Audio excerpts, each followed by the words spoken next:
अच्छे लोगों से नाराज होने की एक और वजह है। अच्छे लोगों से नाराज होने की वजह एक ये है कि उनका जितना सम्मान हो रहा है उतना हम नहीं पा रहे हैं। तो उतनी ऊंचाई तक तो हम पहुंच नहीं सकते हैं जहाँ वे हैं, जिस स्थिति में हैं उतनी ऊंचाई तक तो हम पहुंच नहीं सकते हैं। तो फिर क्या करें? अच्छा है कि किसी तरह उनको नीचे गिरा दें। अगर वे नीचे आ जाएं तो आराम हो जाएगा। फिर ना उनकी भी प्रशंसा नहीं होगी, मेरी भी प्रशंसा नहीं होगी, है ना। तो उसको लोग नज़र से गिराना चाहते हैं लोगों को, ऐसे लोगों को कि झूठ झूठ का निंदा और बेवहियात का आरोप प्रत्यारोप लगा के बेमतलब, जिसका कोई सिंग पुच्छ नहीं है, वैसा वैसा आरोप लगाते हैं लोग और फिर उसकी चर्चा करते हैं और उसकी हवा बनाने की कोशिश करते हैं। ऐसा सही है क्या? ऐसा होता है? कैसे होता है? कोई उदाहरण है आप लोग के दिमाग में?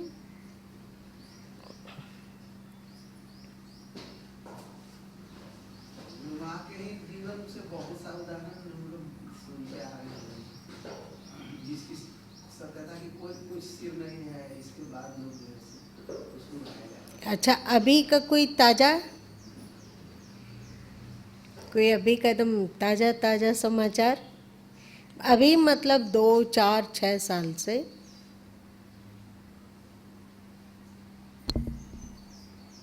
बोलो, हिम्मत मत हारो, बोलो।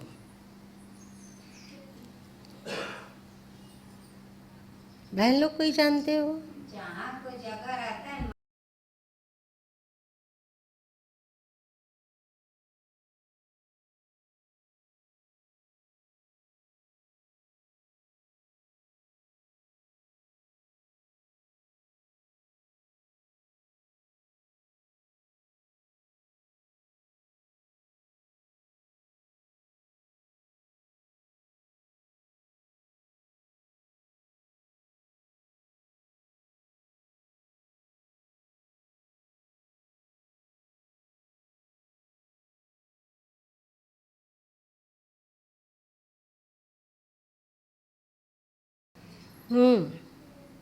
उसी को पड़ रहा है, उसी को। हाँ, जो हम लोग को परेशानी किया तो उल्टा उसी के ऊपर पड़ रहा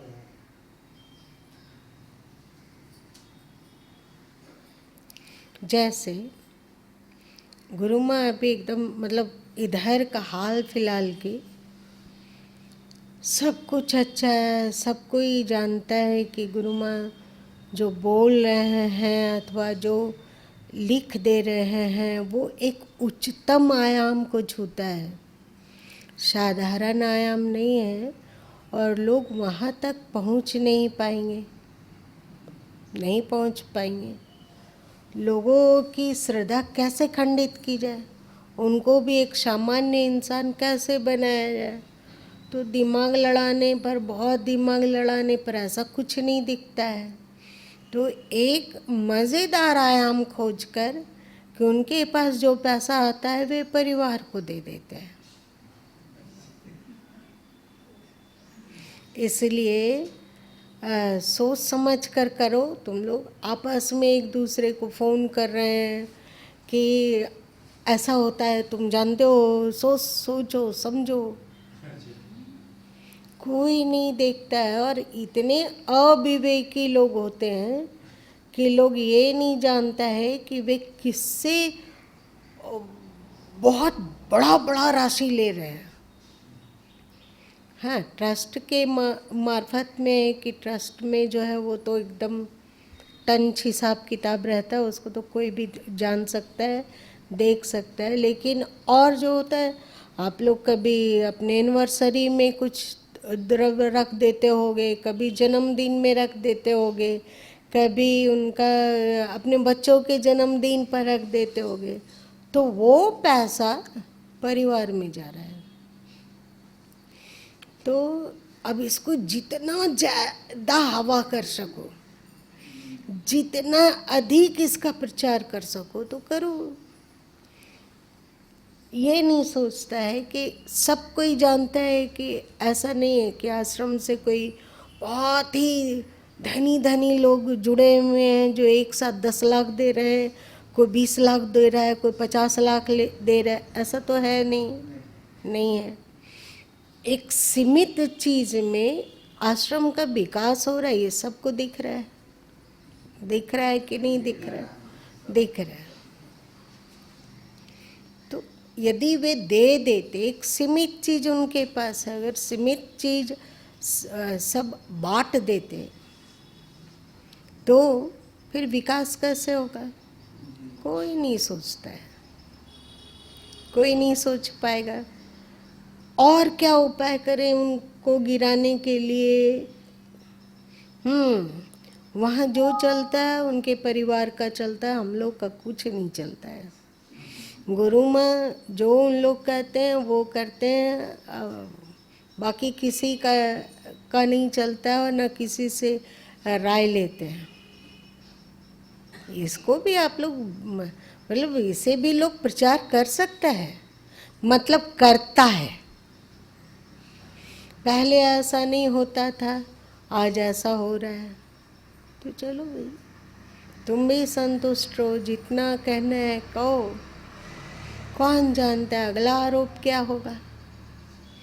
तो ये सब बातें, ये बात सही है कि गुरु माँ कभी भी कि कुछ भी करते हैं तो बहुत ज़्यादा किसी से पूछते नहीं हैं, क्योंकि गुरु माँ को अपने दिमाग पर भरोसा है और दिमाग से अधिक ईश्वर पर भरोसा है।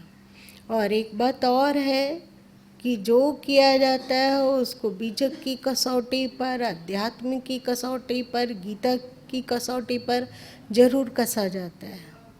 और ऐसा कोई आचरण नहीं किया जाता है जो धर्म विरुद्ध अथवा मर्यादा विरुद्ध हो।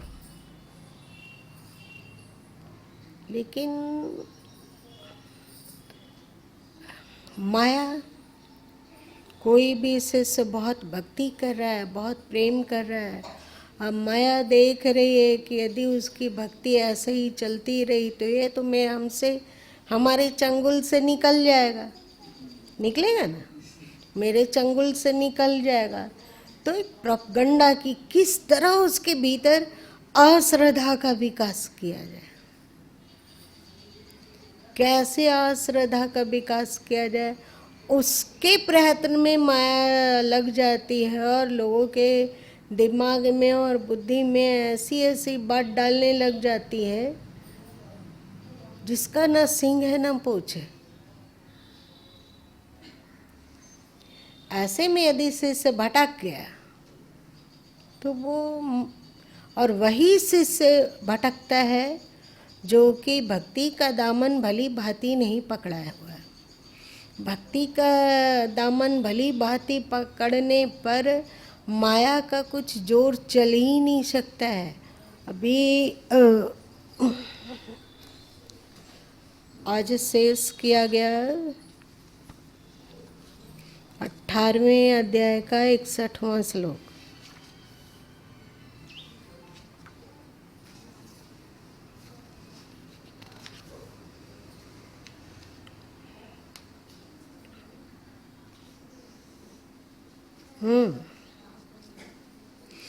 ईश्वरः सर्वभूतानां हृदय से अर्जुन तिष्ठति, भ्राम्यान् सर्वभूतानि यंत्रारूढ़ानि मायया। तो ज़्यादातर टीकाकारों ने कहा है कि वह ईश्वर सभी प्राणियों के हृदय क्षेत्र में बसता है और फिर भी माया जीवों को यंत्रारूढ़ करके, यंत्रारूढ़ मतलब क्या होता है? बैठ जाओ बच्चे, आ जाओ, थोड़ा आगे आ जाओ तुम। यंत्रारूढ़ानी मतलब क्या होता है? शरीर में अवस्थित, है ना?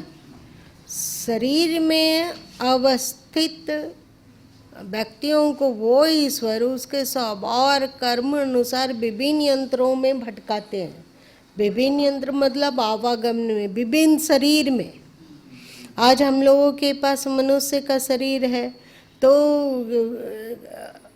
ऐसा ऐसा हरकत, ऐसा ऐसा कार्य, ऐसी बचकानी बात, तो इसको ईश्वर रंग बिरंगे योनियों में, तुम लोग बीजक में हिंडोला में पढ़ते हो कि कबूक ऊंचे कबूक नीचे स्वर्ग भूतले जाए, है ना। कभी ये जीवात्मा उच्च योनियों में जाता है, कभी निम्न योनियों में आता है। आज मनुष्य का देह है तो निम्न योनि में जाएगा, तो वो पशु पक्षी इत्यादि योनि में जाएगा। एक को कहा जाता है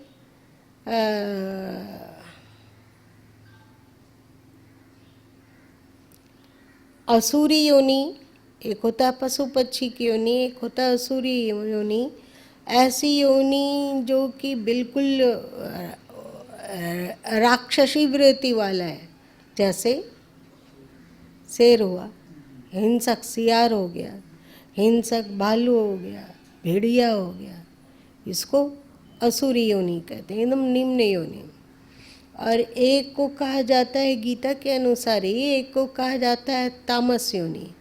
तामस योनि के अंतर्गत आता है जैसे सर्प हो गया, सांप, और वो भी जहरीला सांप, और फिर बिच्छी वगैरह हो गया, अथवा इसी तरह का जहरीला जो किसी को खाता तो नहीं है पर उसको मृत्यु तक पहुंचा देते हैं, ये है तामसी योनि। और ऐसे ही और तामसी योनि में कुत्ते आ गए, वो किसी को छोटा छोटा शिशु को भले वो मार कर खा जाए पर बड़ा आदमी को वो मार नहीं पाता है। तो जब उन लोग का दिमाग मतलब पागलपन आ जाता है तो कुत्ता क्या करता है कि किसी को भी काटता है। पागलपन में आप लोगों को पता है कि पागलपन में व्यक्ति वो उगलने लगता है जो उसके भीतर छुपा हुआ है। ये अनुभव है सबको। जब दिमाग पागल होता है तो वो बोलने लग जाता है जो उसके भीतर में दमित था, छुपा हुआ था। तो कुत्ते में काटने की इच्छा और लोगों को तकलीफ पहुंचाकर खुशी होने की इच्छा, ऐसा जीव उस कुत्ते में आया है कि उसके भीतर दमित इच्छा है कि किसको किसको दुख पहुंचाए, ज़्यादा से ज़्यादा लोग को दुख पहुंचाए। तो जब कुत्ता पागल होता है तो अपने मूल स्वभाव जो आदमी जब था, वो आदमी के शरीर में जो संस्कार अर्जित किया वो संस्कार उदित हुआ, जिसके कारण वो कुत्ते योनि में आया। उन संस्कारों को वो बटोरा कि दूसरे को दुख देकर बहुत अच्छा लगता है। हम लोगों में भी ऐसा होता है क्या कि दूसरे को दुख देकर बहुत अच्छा लगता है? बहुत लोग हैं इस समाज में। हम लोग तो सत्संगी हैं, हम लोग तो नहीं चाहेंगे किसी को दुख दे। और बहन लोग नहीं चाहते हम लोग कितनों को कुछ करता है, लेकिन चाहते हैं सब शांति सुखी रहे। सब एकदम प्योर। पहले आता था मन में कि ये काम किया तो उसको ऐसा हुआ, लेकिन जब से सत्संग सुनने लगे तो कि मन में नहीं आता है। और भाई लोग ऐसा किसी को नहीं देखें जिसको दूसरे को दुख देकर ऐसा लगता है जैसे घर में बेटा पैदा हुआ हो। सबके लिए नहीं कह रहे हैं, सत्संगी लोग के लिए नहीं है। साधारण संसारी लोग यदि कोई उस पर एक ढेला फेंका तो साधारण संसारी उसको रिटर्न में 5 ढेला तो जरूर फेंकेंगे उसकी ओर। हाँ, होता ही है। तो ऐसे लोग जिसको कि दूसरे को दुख देकर अच्छा लगता है, ऐसे लोग कुत्ता योनि में गया हुआ है और अब हो गया पागल। तो उसके भीतर जो दमित इच्छा है, दमित स्वभाव, दमित संस्कार है, उस स्वभाव से प्रेरित होकर वो चाहता है कि ज्यादा से ज्यादा लोग को काटे। इससे उस कुत्ते को क्या मिलेगा? क्या मिलेगा? कुछ नहीं मिलेगा। यहाँ तक कि अब तो सरकार की तरफ से ऐसा आदेश है कि यदि कोई कुत्ता पागल हो गया हो और लोगों को काटने लग गया हो तो उसको मारकर हटा देना चाहिए। है कानून, मार भी नहीं देता है, मतलब कानून के रूप से ये स्वीकृत है कि आप उसको मार सकते हैं, अथवा आप फोन कर दीजिए तो वन विभाग वाले आके या तो उसको ले जाएंगे अथवा उसको मार देंगे। हम लोगों के भी जो कुत्ते में कुत्ता की करतूती है वो इंसान शरीर में ही कमाया हुआ है। वो संस्कार उसने इंसान में कमाया। तो ये ऐसे को तमोगुनी योनि कहते हैं। तमो एक असुरी योनि हो गया, एक तमोगुनी योनि हुआ, तो ये सब तमोगुनी योनि है। और एक और चर्चा आती है चंडाल योनि, चांडाल योनि। असुर वृत्ति वाले लोगों को गंदगी में लोट-पोट रहने में अच्छा लगता है, मतलब चांडाल योनि को। जैसे सुअर को क्या लगता है? वो तो लोग अब पालने लग गए और उसका मांस खाया जाने लगा, क्योंकि आदमी की राक्षसी वृत्ति का अंत नहीं है, तो मांस खाया जाने लगा। तो कुत्ते को कीचड़ में जाने ही नहीं देते हैं, उसको एकदम चमाचम साफ करके रखेंगे।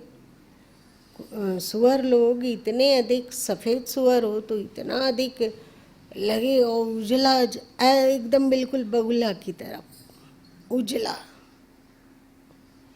ऐसा नहीं है कि उसमें सुअर वाला स्वभाव छूट गया है, उसको जाने ही नहीं दिया जाता है कीचड़ में, उसको बंद करके रखा जाता है। चाहे अपने अहाता में वे घूम सकते हैं, सड़क पर नहीं घूमते हैं। घूमते हैं क्या? नहीं घूमते, वो उसमें लोट पोट करता है। और भैंस,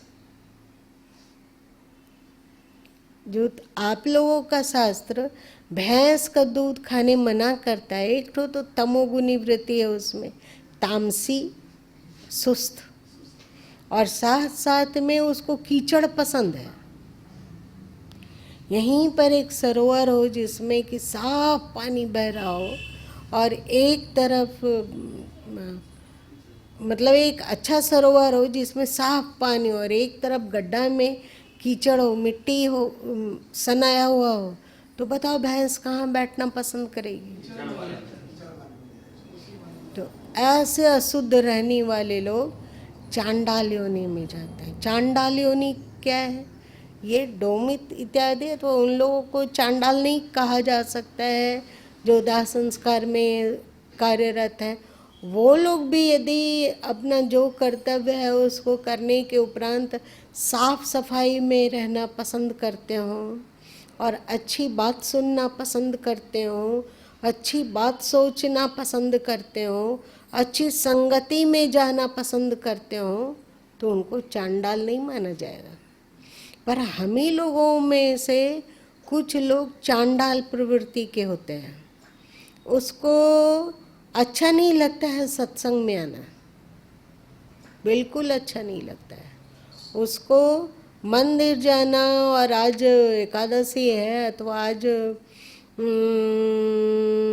जन्माष्टमी है अथवा शिवरात्रि है, तो वो हमारे पास इतना समय नहीं है, ऐसा लोग बोलते हैं। और जब सड़क पर इकट्ठा होकर 5-6 दोस्त मिलकर गप्पा लड़ाएंगे तो बेवहियात की बात, सबसे एक सुगम चीज है। आपको गप्पा लड़ाना हो तो कोई सब्जेक्ट तो चाहिए ना। स्मशान घाट इत्यादि में जाते हो तो देखो कि लोग कौन सा सब्जेक्ट खोजते हैं गप्पा लड़ाने के लिए। बताओ, स्मशान घाट भाई लोग तो गए होंगे ना, तो कौन सा गप्पा लड़ाते हैं? उसकी जगह जो सबसे ज्यादा राजनीति।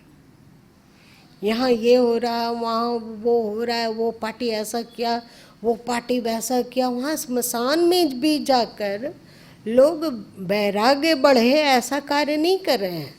कम से कम वहाँ तक पहुँचे तो ध्यान से तो देखो कि शरीर की अंतिम नियति क्या है, ध्यान से देखो। और ध्यान से देखोगे तो वैराग्य तो हो गई, वैराग्य तो हो गई। वहाँ भी जाकर माया लोगों के सिर पर सवार हुई तो वहाँ भी जाके राजनीति में कुछ कांग्रेसी बन गए, कुछ बीजेपी वाले बन गए, कुछ आजसू वाले बन गए, कुछ कम्युनिस्ट बन गए अपना। और बस गर्मा गर्म बहस चल रहा है, बिना चाय कॉफ़ी, गर्मा गर्म चाय कॉफ़ी मिले भी नहीं, गर्मा गर्म चाय कॉफ़ी का आनंद आ रहा है। रस ले रहे हैं। ये लोगों को गंदगी पसंद है। ये बहुत सारे लोग होते हैं कि संत सदगुरु अथवा इस तरह का आश्रम वगैरह के निंदक होते हैं कि आप नहीं जानते वहाँ ये होता है, वहाँ वो होता है, वहाँ ऐसे होता है, वैसे होता है। आप पूछिए कि आप कितने दिन आए हो आश्रम? हम तो नहीं जाते हैं। नहीं जाते हो तो तुम जानते हो कैसे? एक बात बताओ, क्या तुम्हें ईश्वर की भक्ति इतनी अधिक बढ़ा ली कि अंतर्यामी हो गए, अथवा मन को इतना अधिक एकाग्र करने के ट्रिक कुछ आपको पता हो गया जिससे आप भूत भविष्य सब जानते हैं और दूर दराज कौन क्या कर रहा है सबका आपको हिस्ट्री है। यदि आप हिस्ट्री के प्रोफेसर हैं तो आपको चाहिए था कि कौन अच्छा कर रहा है। दुनिया में बुरा और अच्छा दोनों होता है ना, होता है ना। बुरा भी करने वाले लोग हैं और अच्छा भी करने वाले लोग हैं। तो जहाँ अच्छाई थी, जिस अच्छे समाचार को देकर किसी मनुष्य को शांति मिलती, वो नहीं सुहाता है। अच्छे अच्छे लोगों पर दोषारोपण करना, अच्छे और तो और ये अच्छे लोगों पर दोषारोपण करने की प्रवृत्ति केवल परिवार के बाहर नहीं होती है। बेटा लोग भी जब बड़ा हो जाता है तो कहता आप मेरे लिए किए ही क्या है?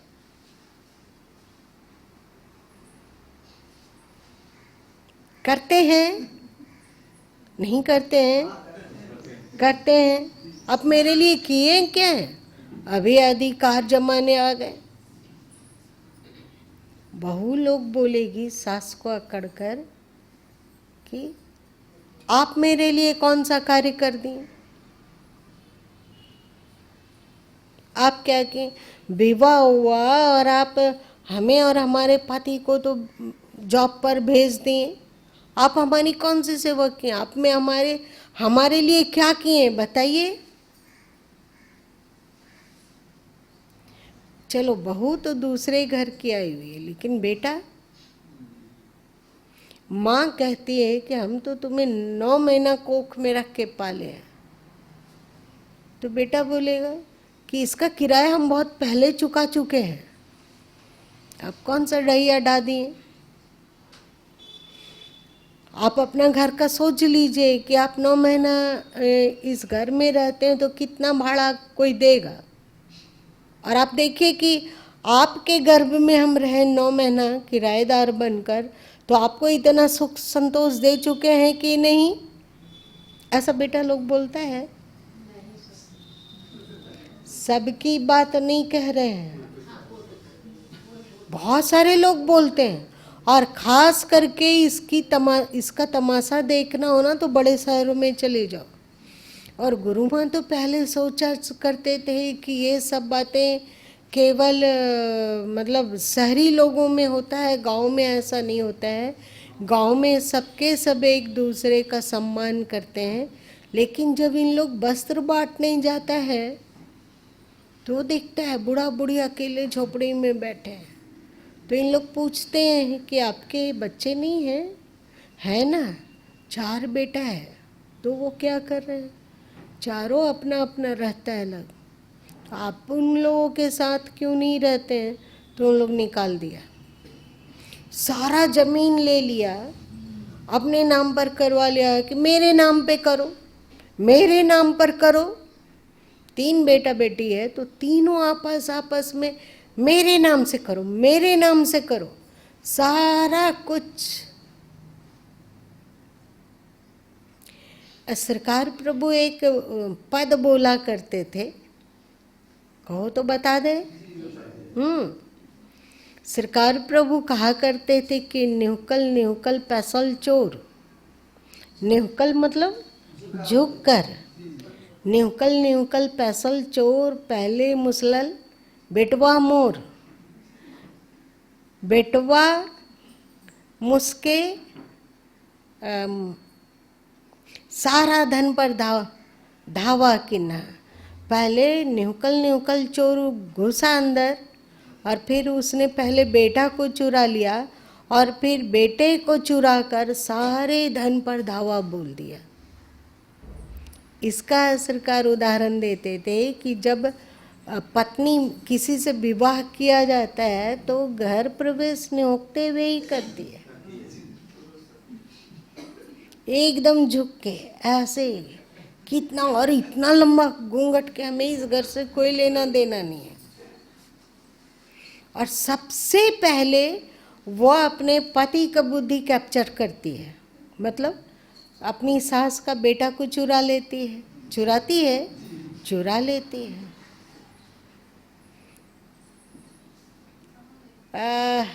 एक लाइन भूल रहे हैं जो बोलते थे कि पहले मुसलल बेटवा चोर, बेटवा मुस्कर, ये नहीं याद आ रही है। और पिछला लाइन है सारा धन पर धावा किना, ये मेरा है। अब उसका पति नहीं बोलता है कि ये मेरा है, वो बहू जो यहाँ ना जन्मी, ना पली, ना पोसाई, ना और कोई काम है, वो कहती ये घर मेरा है। मेरा मतलब बेटा का है। और तो और जब गुरु माँ घर पर थे तो गुरु माँ के पास एक पुस्तक थी जिसमें ये सिलाई कढ़ाई होता है ना, उसका डिजाइन, ये 2 सूतिया वाला काम पहले बहुत चलता था।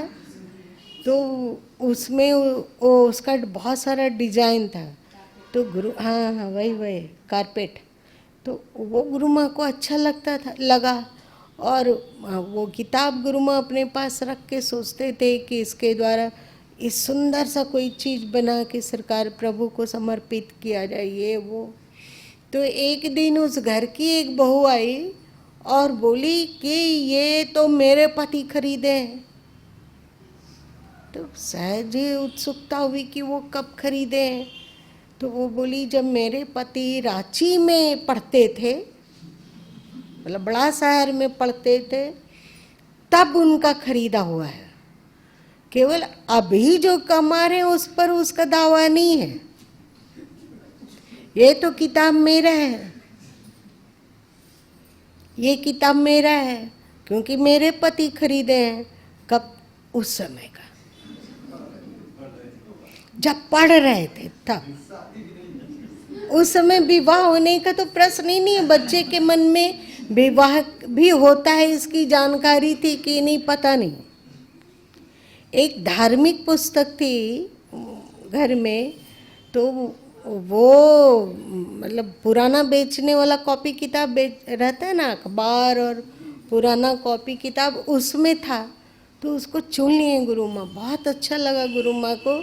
उसमें धर्म का 10 था, धैर्य, क्षमा, दमो, अस्त्यंग, शौच, इंद्रिय निग्रह इत्यादि 10 धर्म की चर्चा थी। तो उसे उठा लिए गुरु माँ और फिर ले आए। वैसे भी वो बिकने वाला में था तो ले आए।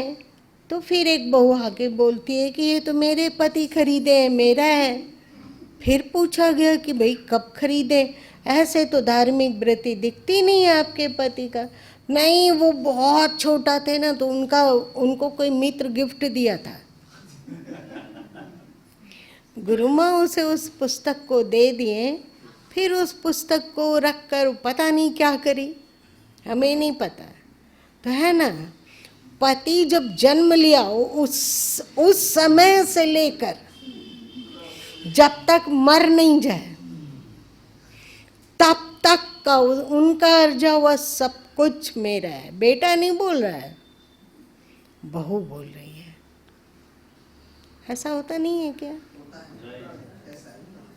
ऐसा ही होता है। और भाई लोग थोड़े कमजोर दिमाग के, ग्लानि हो रही है आप लोग को ये सुनकर कि आप लोग कमजोर दिमाग के हैं। सो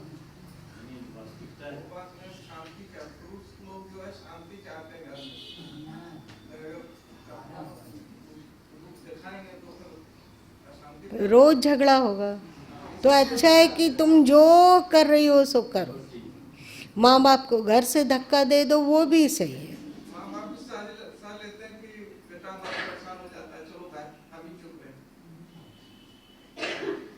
वाह, क्या त्यागी है बेटा, नहीं बाप। हाँ,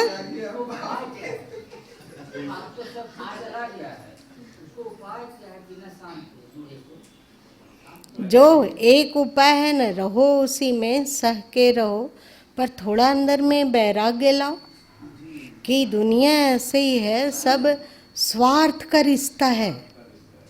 यहाँ कोई भी सच में प्रेम करने वाला नहीं है।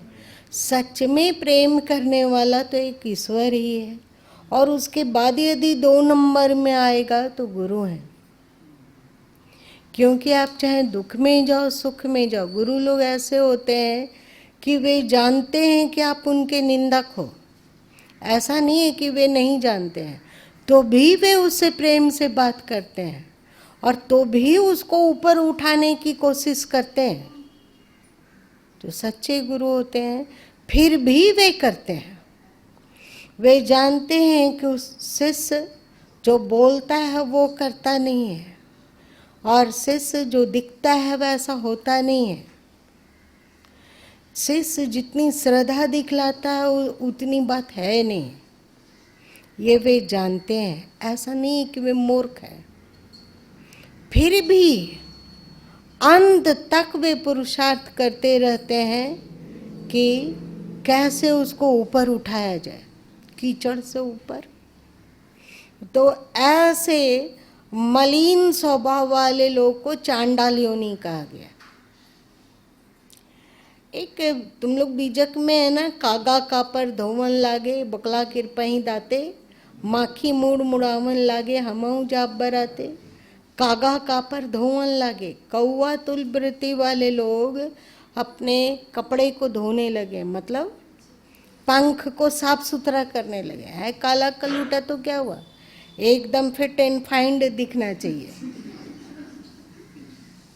कागा कापर धोवन लागे, बकला किरपही दाते।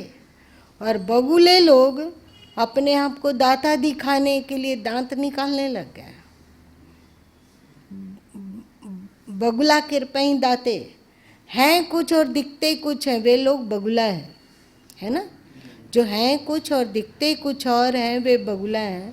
कागा कापर धोवन लागे, बगुला किरपही दाते, माखी मूड मुड़ावन लागे, हमऊ झाप बराते। मक्खी तुलवृत्ति वाले लोग अपनी मूंछ पर ऐंठ मारने लगे कि हमऊ झाप बराते। मोक्ष वाले स्थान पर, अध्यात्म की उन्नति वाले स्थान पर हम भी जाएंगे। कौवा वृत्ति क्या है, बगुला वृत्ति क्या है, और मक्खी वृत्ति क्या है, इसे आप लोगों को उसकी व्याख्या में, पुस्तक में जो उसकी व्याख्या है उसको देखना चाहिए कि कौवा क्यों कहें, बगुला क्यों कहें, और मक्खी क्यों बोले। मक्खी अच्छे जगह में बैठती है तो एकदम गंदा से गंदा जगह में भी बैठती है ना। ऐसे ये तमोगुनी लोग हैं। ऐसे लोगों को भी गुरु जानते हुए भी, समझते हुए भी कि उसकी श्रद्धा बहुत न्यून है तो भी उसका भला चाहते हैं। और जब से उनको बोध मिला अथवा जब से उनको अध्यात्म का ज्ञान हुआ अथवा अध्यात्म का साक्षात्कार हुआ, तब से लेकर जब तक उनका शरीर चलता है एक ही उद्योग करते हैं कि सब कोई कैसे ऊपर उठे। वे किसी को अपना स्वार्थ पूर्ति का साधन नहीं बनाते हैं, प्रत्युत केवल चाहते हैं कि उसका मानस स्तर ऊपर उठे। और जब मानस स्तर ऊपर उठेगा तो उसमें अध्यात्म की भी समझ आएगी और बोध होगा, और वो ईश्वर के पथ पर में भी चलेगा। और साथ साथ उसके अंदर जो बेचैनी है, उसके अंदर जो तनाव है, उसके भीतर जो रिक्तता है वो भरेगी और वो शांत और संतुलित इस जन्म में भी जी पाएगा। और जहाँ जाएगा वहाँ एक श्रेष्ठ संस्कार को लेकर जाएगा। गुरु क्या करते हैं? यही नहीं करते हैं कि ऐसा क्या करें, क्या बोले, कैसे करें जिससे कि उसका संस्कार श्रेष्ठ बने। श्रेष्ठ संस्कार वाले लोग यहाँ भी सुख से रहेंगे और जहाँ जाएंगे वहाँ भी अपने श्रेष्ठ संस्कार को लेकर जाएंगे। और वहाँ फिर से जहाँ तक पहुँचे हैं वहाँ पर उनका जन्म हो जाएगा और फिर से वे अध्यात्म के में आगे बढ़ने लगेंगे। उस अध्यात्म में जिसमें स्थिर हो जाने पर चित्त शांत हो जाता है। और चित्त जो गीता में समत्व की परिभाषा कही गई, समत्व वाली बात, उसमें बढ़ता है। गुरु उद्योग करते हैं कि नहीं? करते हैं ना। यदि गुरु माँ नहीं चाहते तो यहाँ क्यों अभी आते? अपना कार्य करते हैं अपने स्वार्थ का, जिससे उनको आराम मिले। अथवा जैसे कि सब कोई करता है, गृहस्थ लोग करता है, कार्य तो कर सकते हैं, फिर भी वे जो सदगुरु कबीर साहब कहें कि कहल बिना मोही रहल ना जाई, बिढ़ई ले ले कुकुर खाई, है ना। कहल बिना मोही रहल ना जाई, वे क्यों कहते हैं? वे कहते हैं कि कुकुर जैसे लोगों के आगे भी हम बोल रहे हैं क्योंकि हमें रहा नहीं जाता है। बिढ़ई ले ले कुकुर खाई, बिढ़ई कहते हैं चटपटी रोटी को, चाहे उसे स्वास्थ्य बर्बाद हो जाए, चाहे उससे उसकी बुद्धि नष्ट हो जाए, ऐसे चटपटी रोटी आप लोग खाते हो? चटपटी चीज जिसे स्वास्थ्य जहन्नुम में चला जाए तो चला जाए, लेकिन हमें चटपटी चीज खाना है। ऐसा कोई नहीं है आप लोगों में? तो सदगुरु कबीर साहब कहते हैं कि क्योंकि मुझे कहे बिना नहीं रहा जाता है, परंतु ये लोग बिढ़ई ले ले कुकुर खाइए, कुकुर जैसे लोग बार बार चटपटी रोटी की ओर, मतलब चटपटी आसक्ति की ओर, अथवा इंद्रियां, मर्यादा विहीन इंद्रियों की प्रवृत्ति की ओर ही भागते हैं और गलत दिशा में बार बार चले जाते हैं। लेकिन गलत दिशा में भी आदमी जाता है तो उसको कुछ चटपटी लगता होगा तभी ना जाता होगा, नहीं। यदि किसी संत की कोई निंदा कर रहा है, चाहे वो झूठ बोले या सच, वो उसको चटपटी लग रहा है तभी बोल रहा है, नहीं है ना। तो उसके द्वारा उसका कितना संस्कार मलिन हो, चाहे कितना भी वो दंड का भागी हो, लेकिन हमेशा वो चटपटी चीजों पर लपकता है। ये कुकुर लोग ऐसे ही करते हैं, पर हमें कहे बिना नहीं रहा जाता है। क्यों? क्योंकि उनके भीतर करुणा है ना। वे कहते हैं जब हम रोया तब तुम न संवारा, गर्भवास की बात बिचारा, अब तै रोया क्या ते पाया, कि कारण तू मोही रुलाया। जब हम तुम्हारे लिए रो रहे थे कि देख बच्चा ऐसे चल, देख बच्चा ये गलत दिशा है, ये गलत मार्ग है, ऐसे नहीं, ऐसे चलो। देखो तुम्हारा मन का जो क्वालिटी है वो गलत दिशा में बहक रहा है, बच्चे ऐसे नहीं, इस दिशा में मन को ले चलो। कितना वो, जब वो बोले, और बोलो साखी, जब हम रोया तब तुम न संभारा, जब हम तुम्हारे लिए रो रहे थे और उपदेश कर रहे थे तो तुमने अपने आप को संभाला नहीं। अब दुर्गति को पाकर रोते हो, तो मोही काहे रुलाया। तुम दुर्गति के कारण रोते हो और तुमको रोते देखकर हमें रुलाई आती है। बताओ तुम हमें क्यों रुलाए? ये कोई संत ही कह सकता है। समझ रहे हो मेरी बात? इतनी ऊंची करुणा की बात, जब हम रोया तब तुम न संभारा, गर्भवास की बात बिचारा, अब ते रोया क्या ते पाया। अब रोने से क्या हो गया होगा, कि कारण तुम मोही रुलाया। अब तुम्हें देखकर हमें रुलाई आती है, तुम क्यों मुझे रुलाते हो? जब हमने बोला तब तो तुम नहीं संभाला, फिर भी वे रोते हैं। ये ऐसे संत की क्या, ऐसे संत से कभी ऋण हुआ जा सकता है? सोच के देखो। तो जब दुख की घड़ी थी तो समझा जा सकता था कि अरे ऐसे ही होते हैं, अब हमें बेटे में नहीं बहना है, अब हमें बहू में नहीं बहना है, अब हमें भौतिक जगत को इतना नहीं पकड़ना है कि हम पागल हो जाएं, हाय हाय करते रहें, हाय हाय में हमारा जीवन बीते। जानते हो तुम लोग, माँ का कलेजा एक कहानी थी कि एक किसी लड़की से वो प्रेम करता था। लड़की बोली कि तुम माँ का कलेजा लेके आओ तब हम तुमसे तुम्हारे साथ रहेंगे। हाँ, तो वो क्या है कि माँ का कलेजा निकाल लिया एक अजीब पागलपन के लिए। अगर वो बोलता कि ठीक है हम भी माँ का कलेजा लेके आते हैं, तुम भी जाओ अपना माँ का कलेजा लेके आओ, दोनों जने एक दूसरे को कलेजा ट्रांसफर करेंगे और फिर हम लोग जान जाएंगे कि हम लोग एक दूसरे से प्रेम करने के लिए कुछ भी कर सकते हैं। आज तक कहानी सुना है कि कोई मतलब लड़का ऐसा बोला हो कहानी में भी? उसका हद है बेवकूफ़ी का। सब कोई कहता है पुरुष प्रधान समाज है, सब कहता है कि नहीं पुरुष अगर ना हो धरती पे तो कुछ हो ही नहीं, सब ठप बन जाए।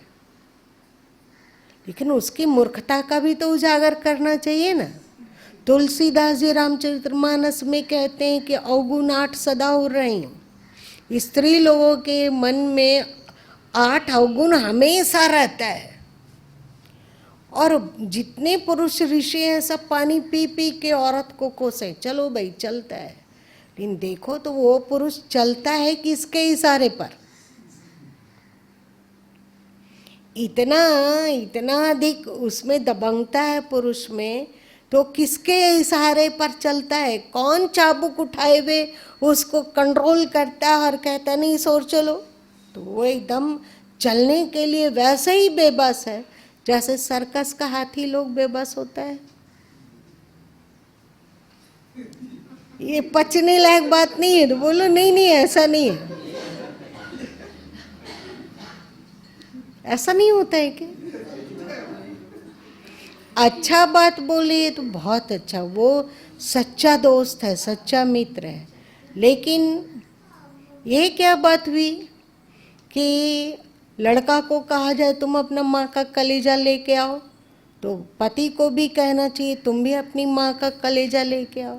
ऐसा नहीं होता है।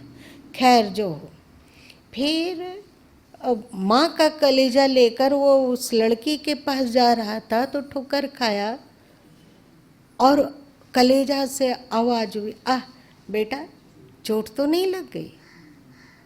क्या लगता है, ये माँ की मूर्खता है या ठीक है? ममता है, इसको मूर्खता नहीं कहेंगे, एकदम महामूर्खता है। अगर गुरु माँ है उसके जगह में होते, कर्तव्य है ठीक है कर लिया जाएगा, पर इस तरह से पगलपना, उसका क्या दुर्गति होगा? मरने के बाद तो मर ही गई, अब जहाँ जाएगी वहाँ ममता और मोह का संस्कार लेके जाएगी, फिर दुनिया में लौट के आएगी, क्योंकि अभी तो उसका मोक्ष हुआ नहीं। और जब फिर वो दुनिया में लौट के आएगी तो वो मोह का संस्कार फिर से उसको मोह में फंसाएगा।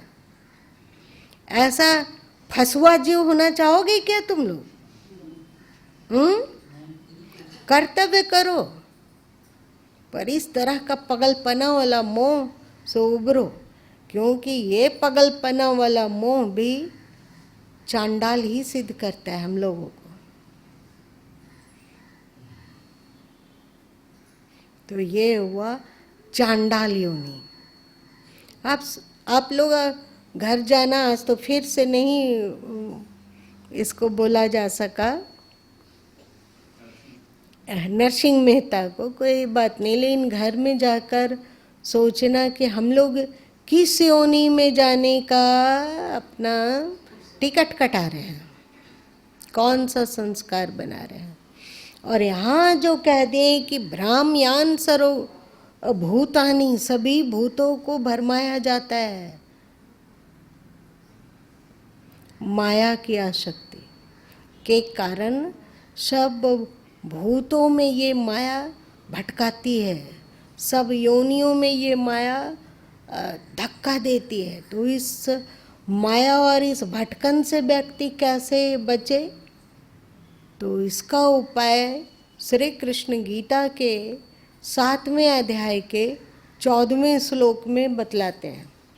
क्या आप लोगों में से कल कोई पढ़ के आएगा कि वे क्या कहते हैं? श्री कृष्ण 7वें अध्याय का 14वां श्लोक पढ़ के आना, तब कल चर्चा करते हैं।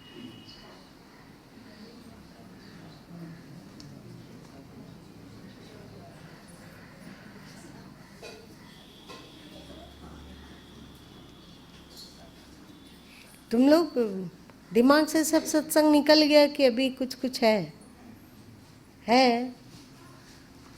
जिंदा रहेगा?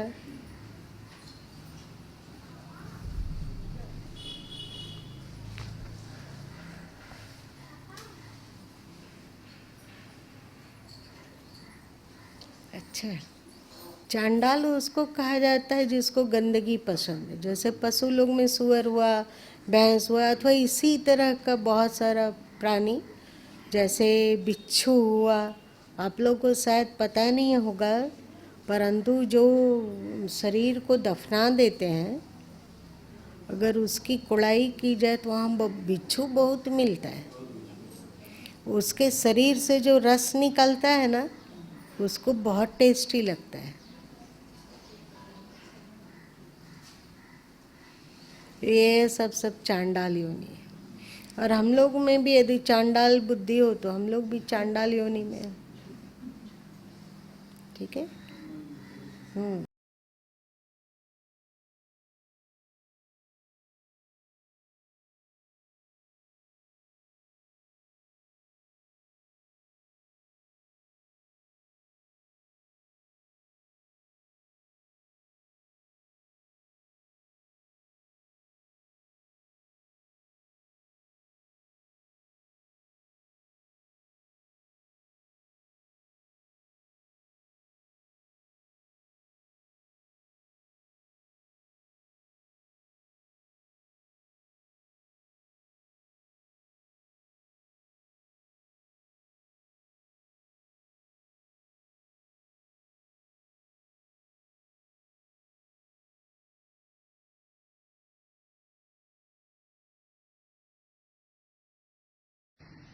एक बात है कि सत्संगी परिवार का कोई भी व्यक्ति अभी गुरु माँ को जानकारी में नहीं है कि वो अपने माँ बाप को सता रहा हो।